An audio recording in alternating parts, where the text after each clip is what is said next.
यहाँ की जनता अपने भविष्य को लेकर के और अपने जीवन में खुशहाली लाने के लिए और उनको पता है लोकतंत्र में एक वोट उनके जीवन में बदलाव लाने का काम करेगा। इसलिए कोई डराए धमकाए गाली गलौज करे लोग रुकने वाले नहीं हैं। पहले भी इन्होंने कई बार प्रयास किया इस तरह का, लेकिन इस बार ये जनता का चुनाव बन गया है। हम राजीव राय जी पार्टी को जनता ने पीछे छोड़ दिया है। जनता ने खुद अपने हाथ में चुनाव ले लिया है।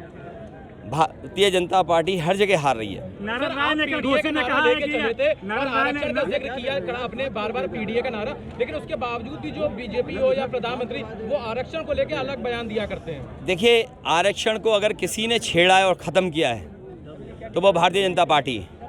उन्होंने पिछड़ों का, दलितों का, आदिवासियों का आरक्षण छीन लिया और ये जो तमाम, चाहे वो आपके घोसी वाले प्रत्याशी हों, काशी वाले प्रत्याशी हों, इन्होंने सब ने आरक्षण छीना है।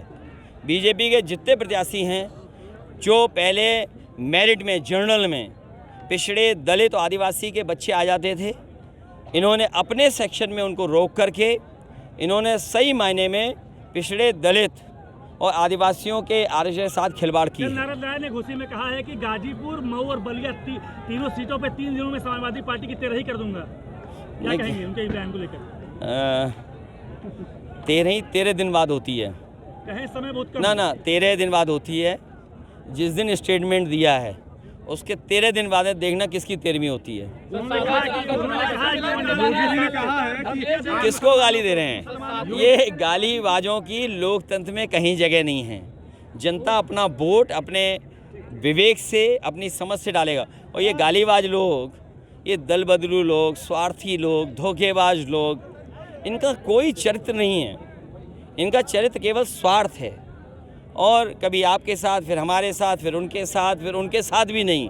मैं आपसे कह रहा हूँ, इंडिया गठबंधन की सरकार बनेगी, आप देखोगे सबसे पहले कौन भागेगा? कौन भागेगा? आप लोग लेंगे हम प्रकाश राजभर को? नहीं, हम तो नहीं लेंगे, लेकिन वो प्रयास तो करेंगे भागने का। ये स्वार्थी लोग हैं।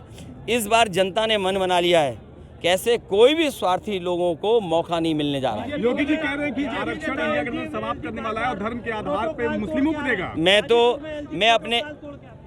मैं अपने समझदार पत्रकार साथियों से कहूँगा कि जो अब आरक्षण व्यवस्था है, जो बीजेपी की सरकार में आरक्षण व्यवस्था लागू हुई है, उसमें पिछड़े, दलित, आदिवासियों का आरक्षण उन्होंने छीना है। और जो 50% स्लॉट है जिसमें अगड़े EWS हैं, तो अगर हम EWS को निकाल दें, जो 40% का ब्लॉक है उसमें धर्म है, तो आप सोचिए अगर 40% जो ऊपर वाला आरक्षण है, अगर पहले वाली आरक्षण व्यवस्था होती तो इसमें पिछड़े, दलित और आदिवासियों के बच्चे भी आते। उनको अपनी सीमा में रोक दिया है। तो आप बताइए, धर्म के आधार पर आरक्षण किसने किसको ज़्यादा दिया है?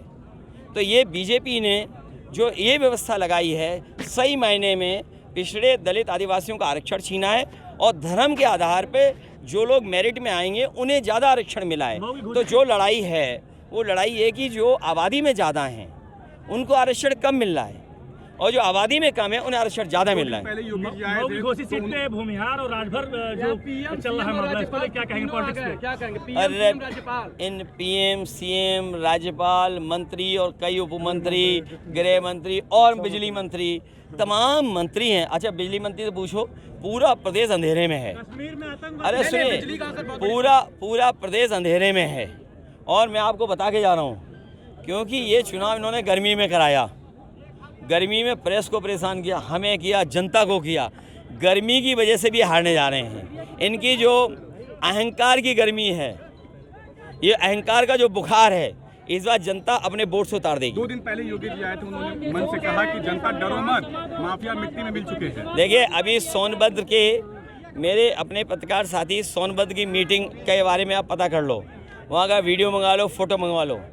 सब माफिया उत्तर प्रदेश के उनके मंच पे थे और सुनने में तो आ रहा है कि सब माफियाओं को बनारस, काशी लोकसभा में जिम्मेदारी दी गई है कि जाइए वोट बटोरिए, कुछ बांटिए, फिर वोट बटोरिए। आपको आपको सब पता है। मैं फिर कहता हूँ, कि सरकार को एक लंबी सूची जारी करनी चाहिए माफियाओं की।